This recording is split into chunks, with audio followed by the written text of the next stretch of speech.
I bring us a lot of terrible bills that happen in our Second Amendment community in all of the states.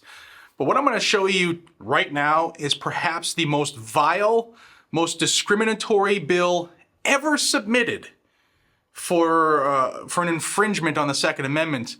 And this one goes to your medications and tries to make you prohibited and makes you give up your HIPAA rights. Yup, that's what I said. Guys and gals, I want to thank the sponsor of the video, and that's CMMG. CMMG, made right here in America, in Missouri. They make a lot of great tools for us here in our community. A lot of cool colors. They have some that are long, some that are short. Some go bang and pow.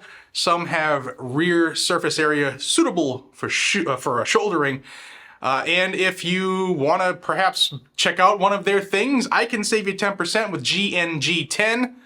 CMMG, great company, great tools. My collection is growing. Got another one coming in the mail. Should be here tomorrow. Can't wait.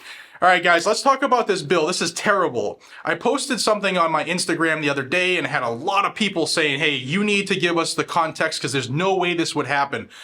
Well, it's that bad, guys and gals. It's true, and I'm going to show you where it's coming from. So, Tennessee, Bill Lee, the governor, he begged for a red flag law at the end of the legislative session. The session ended last Friday with nothing. However, he immediately said he will call the legislature back into session to discuss gun safety.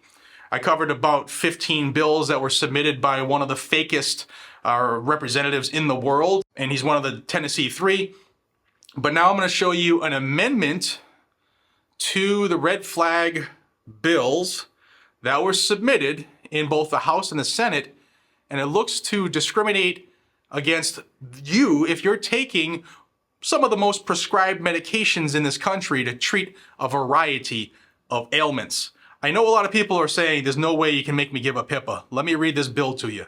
So on screen, what you see is an amendment that was submitted on April 20th of 2023 for this legislative session that Bill Lee's calling people back, okay? And it is submitted as an amendment to both House Bill 768, which was submitted by Representative John Reagan, as well as Senate Bill 522, which was submitted by Senator Frank Nicely. And it's being cited as the Safeguard Against Homicidal Side Effects Act. The Tennessee Bureau of Investigation shall create on or before December 31st of 2023 a database, that's a registry, containing the name, address, and date of birth of individuals who have filled a prescription of any of the substances listed in subsection E echo within the last 6 months. It gets worse. Prior to prescribing a patient a substance listed in subsection E echo, the prescribing healthcare professional shall inform the patient that filling such prescription will cause the patient to be barred from the purchase of a firearm for the duration of the treatment regimen for which the substance was prescribed or longer. The prescribing healthcare professional shall provide the patient with a written disclosure form on a separate sheet of paper stating in plain English, in a print size not less than 18-point font, that by signing said document the patient A, understands and agrees to be barred from the purchase of a firearm for at least the duration of the treatment regimen, and B, understands and agrees that information concerning the prescription will be shared with the Tennessee Bureau of Investigation, and that the patient waives the patient's non-disclosure rights under the Federal Health Insurance Portability and Accountability Act of 1996, also known as HIPAA, and other federal and state confidentiality laws for purposes of sharing information concerning the prescription with the Tennessee Bureau of Investigation. The disclosure form required by subdivision B1 must be dated and have a separate signature line for the patient for each of the two waivers stated in subdivisions B1A and B. A pharmacist shall not fill a prescription for a substance listed in subsection E echo without receipt of a copy of a waiver form that meets the requirements of subsection B and is signed by the patient on both of the signature lines required by subdivision B2. Upon receipt of a copy of a waiver form and filling a prescription for a substance listed in subsection E echo, the pharmacist shall record the date of the filling and the date of the last dose to be taken by the patient according to the prescribed healthcare professional's instructions.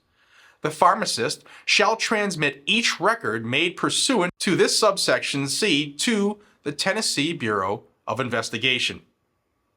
The Tennessee Bureau of Investigation shall only enter a person into the database created pursuant to subsection A upon receipt of a copy of a signed waiver form required under subsection B and receipt of a pharmacist's record under subsection C.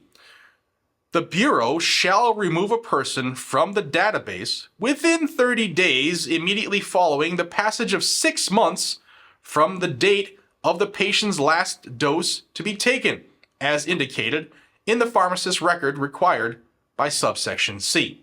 Now on your screen are the 10 SSRI drugs that will make you a prohibited person if this amendment is adopted and the bill is passed.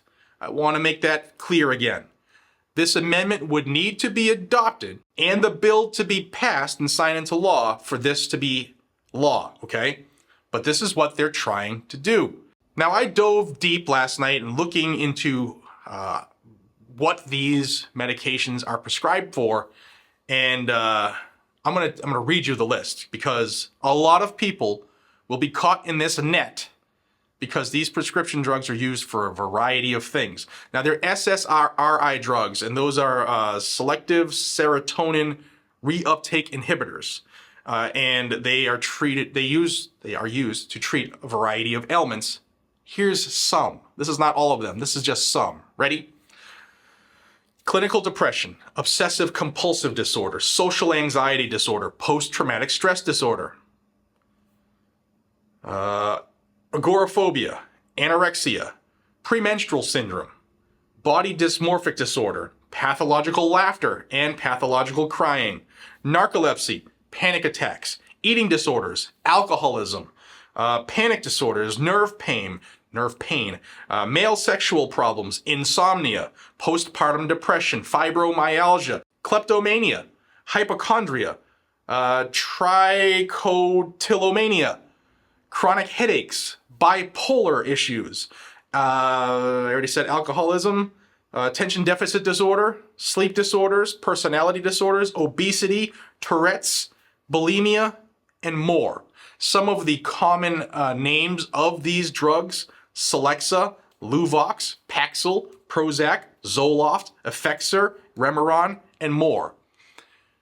So this is saying that if you're prescribed any of these medications by a doctor and a pharmacist issues or prescribes and fills the prescription, you would need to fill out a waiver that says you give up your rights to purchase a firearm. You become a federally prohibited person, or at least locally prohibited in Tennessee. And then you would stay on this registry of prohibited people because of medication you're taking for 6 months after your last dosage. And then they would have to take you off that registry within 30 days after. So 7 months after you stop taking a medication for, I don't know, a headache, or let's see, pick one, kleptomania, or alcoholism, a panic disorder, male sexual problems. These things would make you prohibited from your Second Amendment. All right, so let's get back to reality. This is very unconstitutional. It's very illegal, yet it's being submitted. And the anti-gunners are trying it here. Why are they trying it here? Not only because Tennessee is very, very pro-2A, but because Tennessee right now is on the nation's radar because of the Nashville incident and the Tennessee 3. So they're going to throw some things in there because all eyes are on Tennessee to try to get the attention of the country as a whole and other anti-gun governors, state legislators, to let them know, hey, this is something else we can do. People say it's the mental illness. Well, what if we just go after the narcotics that are issued by doctors and go about gun control that way? The problem is these medications are used to treat a lot of things. And a lot of people, rightfully so, when I put this on my socials, were like, absolutely not. This can't be true. Prove it. Well, here it is. I'll put a link down to the description to this amendment so that you can see it for yourself. This is dangerous. This violates all kinds of things. Your doctor-patient privileges, HIPAA, your medical records and your health, your personal information. And you got to give them all that information to exercise a right? Hell no. Guys and gals, my name is Jared. This is Guns and Gadgets. This is where I bring you news every single day. And sometimes it's good, and sometimes it's bad. And sometimes we just need to know what's really going on in other parts of the country because it will come to our doorstep. And this is one we need to pay attention to. This is one we need to call the governor's office on. Link is down below as well as his phone number. And I'll also put a link down below. You can figure out who your state legislators are in Tennessee. If you want to make phone calls from out of state, you can do that too. We would appreciate it. And until we see each other again, be safe, stay vigilant, and carry a gun to keep you, your friends, your family, your community safe.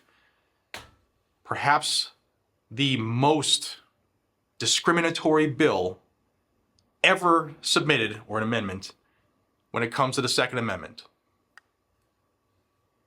Amazing. Let me know what you think down below. I'll see you on the next one. Take care.